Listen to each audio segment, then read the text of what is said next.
এটি আমার জারবেরা ফুলের গাছ। আর গাছটির যে সমস্ত পুরনো পাতাগুলো আছে সেগুলো আগেই আমি আমার গাছ থেকে সরিয়ে ফেলছি। আজকে আমি আমার ভিডিওতে দেখাবো কি পরিচর্যার ফলে এই গাছটিতে প্রচুর পরিমাণে কুঁড়ি আসছে এবং প্রতিদিন এই গাছটি সুন্দর থাকছে। তো জারবেরা ফুল গাছ খুব তাড়াতাড়ি ফাঙ্গাস অ্যাটাক করে, তো সেই কারণে এই গাছের পুরনো পাতাগুলোকে আগে গাছ থেকে সরিয়ে দিলে তাহলে গাছে ফাঙ্গাস যেমন লাগবে না, ঠিক তেমনভাবে গাছটাও ফ্রেশ থাকবে। আর দেখুন এখানে কতগুলো কুঁড়ি আছে। তো বন্ধুরা, এখানে প্রতিটি জায়গাতেই কুঁড়ি দেখা যাচ্ছে, আপনাদেরকে দেখাচ্ছি। দেখুন কিভাবে কুঁড়ি এসেছে আমার এই জারবেরা গাছটিতে। আর বন্ধুরা, এই ফুল কিন্তু দীর্ঘদিন ধরে থাকে, তো সারা বছরই জারবেরা থাকে। তো 1 মাস আগে আমার গাছটা কেমন ছিল দেখুন। তো কি পরিচর্যার করলাম যার ফলে 1 মাসের মধ্যে এত সুন্দরভাবে গাছটিতে ফুল চলে এসেছে, চলুন দেখে নেওয়া যাক। তো এখানে ছোট্ট একটি গাছ, একদম পাতাগুলো দেখুন খুব ছোট ছোট। প্রথমেই আমি আমার গাছের সমস্ত খারাপ পাতাগুলোকে সরিয়ে দেব, দিয়ে গাছটাকে একটু ফ্রেশ অনুভূতি করাচ্ছি, যাতে আমার গাছটা বুঝতে পারে যে সে সুস্থ আছে, ভালো আছে। তো সব সময় জারবেরা গাছের গোড়া পরিষ্কার রাখতে হয়, টবটাকে অবশ্যই পরিষ্কার রাখতে হয়। আর এই জারবেরা ফুল রোদ্দুর পছন্দ করে, কিন্তু প্রচণ্ড না। যেখানে অল্প রোদ্দুর আসে সেই জায়গাটাতে রাখা যায়। তো আমার ছাদের উপরেই থাকে, তাতে কোনো অসুবিধা হয় না। কিন্তু যাদের শেড আছে তারা অবশ্যই এই গাছটিকে শেডের নিচে রাখবেন, আরও ভালো থাকবে। তো আমার তো সারা বছর এই গাছটি অসুবিধা হয় না, আমি ছাদেই রাখি, আমার শেড নেই। তো চলুন কি পরিচর্যা করছি এবার দেখে নিই। তো বন্ধুরা, এটা দেখেই বুঝতে পারছেন এটি আছে কলার খোসা।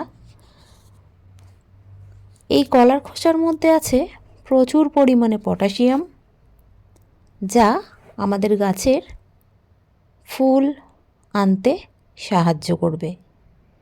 এছাড়া আছে ফসফরাস, আর এছাড়া ফসফরাসের সঙ্গে আছে মাইক্রো এবং ম্যাক্রো বেশ কিছু নিউট্রিশন, যেগুলো আমাদের গাছের জন্য ভীষণভাবে কার্যকরী। তো একটা গাছকে সুস্থ সবল রাখতে গেলে আমরা আমাদের বাড়িতে বেশ কিছু প্রয়োজনীয় বা অপ্রয়োজনীয় জিনিস ব্যবহার করতে পারি, যেগুলো খুব সহজেই আমাদের হাতের কাছে আমরা পেয়ে যাই। আর তার মধ্যে কলার খোসা একটি। তো কলার খোসার সঙ্গে আমি আরও একটি উপাদান মেশাবো। তো তার আগে কলার খোসাগুলোকে খুব সুন্দরভাবে ছোট ছোট টুকরো করে কেটে নিয়েছি, যাতে এই খোসার মধ্যে থাকা খাদ্য উপাদানগুলো গাছের জন্য খুব তাড়াতাড়ি গাছে দেওয়ার জন্য রেডি হতে পারে। তো এখানে খোসা টুকরোগুলো নিয়ে নিয়েছি, আর দিয়ে দিচ্ছি বেশ কিছুটা পরিমাণ জল। তো এই খোসার যে উপাদানগুলো আছে, অর্থাৎ পটাশিয়াম, ম্যাগনেসিয়াম, ফসফরাস এবং কিছু মাইক্রো এবং ম্যাক্রো নিউট্রিশন, যেগুলো জলের মধ্যে চলে আসবে। আর তার সঙ্গে নিচ্ছি দেখুন এখানে চায়ের পাতা। তো আমি এখানে ভালো চায়ের পাতায় নিয়ে নিচ্ছি। আপনারা যদি ব্যবহার করা চায়ের পাতা ব্যবহার করতে চান তাহলে সেটিও ব্যবহার করতে পারেন। সেক্ষেত্রে অবশ্যই চায়ের পাতাটা ভালো করে ধুয়ে আবার শুকিয়ে নিতে হবে। তো দেখুন এখানে অল্প পরিমাণ চায়ের পাতা নিয়ে নিয়েছি, আর এটিও ওই জলের সঙ্গে ভালো করে মিশিয়ে দিচ্ছি। আর চায়ের পাতাতে কিন্তু প্রচুর পরিমাণে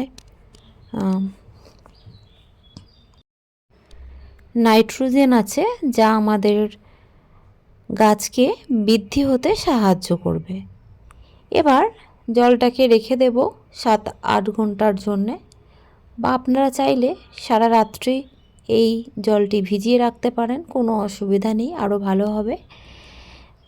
তারপরে এই গাছ দ্রবণটি আমরা গাছে ব্যবহার করব। আর দেখুন বন্ধুরা, চলে এসেছি 8 থেকে 9 ঘন্টা পর। দেখুন জলের কালারটা বেশ পরিবর্তন হয়ে গেছে, অর্থাৎ আমরা যে দুটি উপাদান আমাদের গাছের জন্য ব্যবহার করেছি সেই উপাদানগুলো গাছে দেওয়ার জন্য রেডি হয়ে গেছে। এবার একটি ছাঁকনির সাহায্যে এটিকে ছেঁকে নিচ্ছি। আর সরাসরি কখনোই এটি আমরা গাছে দেব না, সেক্ষেত্রে ফাঙ্গাস লেগে যেতে পারে বন্ধুরা। আর এই যে ছেঁকে নেওয়ার পরে যেটি অবশিষ্ট আছে এটিকেও আমরা ফেলে দেব না, আরও 1 থেকে 2 বার একই প্রসেসে আমরা ওটাকে জল দিয়ে রেখে দেব এবং অন্য যে কোনো গাছে ব্যবহার করব।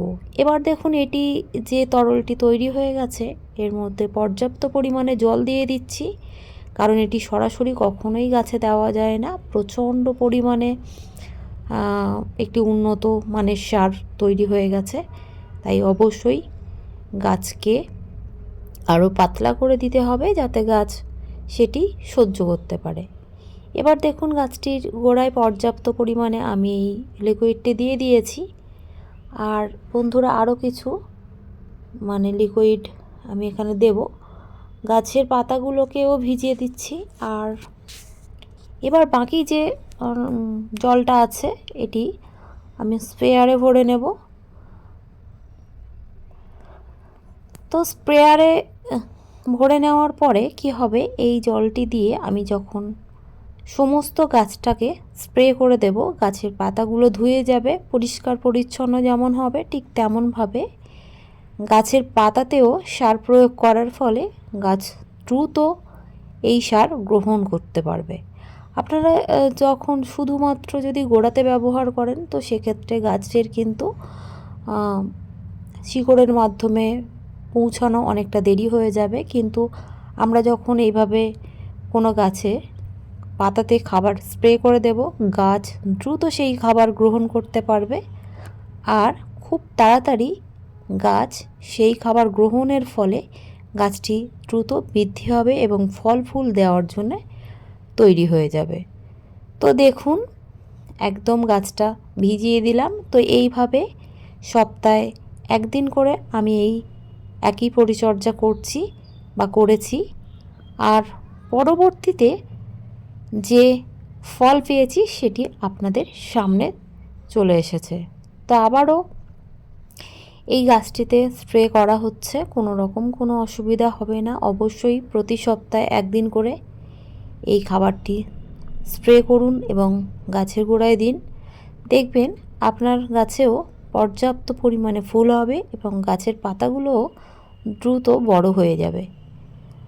তো বন্ধুরা, এই ছিল আজকে আমার জারবেরা ফুলের ছোট্ট একটি পরিচর্যা বিষয়ক ভিডিওটি কেমন লাগলো অবশ্যই কমেন্ট করে জানাবেন। আর আপনি যদি আমার চ্যানেলে নতুন হয়ে থাকেন তাহলে অবশ্যই চ্যানেলটিকে সাবস্ক্রাইব করে পাশে থাকবেন।